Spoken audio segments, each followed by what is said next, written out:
গরমকালে মায়েদের কিছু কমন ডায়লগ। এই যে মহারানী, তোমার বাবা কি জমিদারের বংশ নাকি আম্বানির ছোট নাতি? বেলা 12টা অবধি যে পাখাটা চালিয়ে রেখে দিয়েছিস, তা তুই ইলেকট্রিকের বিলটা কি তোর শ্বশুর বাড়ি থেকে নিয়ে আসবি? বন্ধ কর পাখাটা। শোন, ফ্রিজ থেকে যেমন জল বার করে জল খাবি, তেমন ঠিক জল ভরে তারপরেই ফ্রিজের মধ্যে রাখবি। আমি যদি খালি বোতল ফ্রিজের মধ্যে দেখেছি, ওই বোতল ছুঁড়ে মেরে তোর মাথা ফাটিয়ে দেবো আমি। টেপি, একদম কিন্তু আইসক্রিম কোল্ড ড্রিঙ্কস খাবি না, তোর কিন্তু ঠান্ডা দাঁত বলে দিলাম আমি।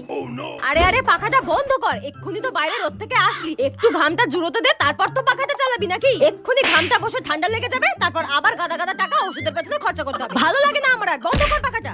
ব্যাস, বাইরে থেকে এসে ফ্রিজের জলটা গদ গদ করে গিলছে। কেন, তুই কি জীবনে জল খেতে পাস না? বাইরে জলটা খা।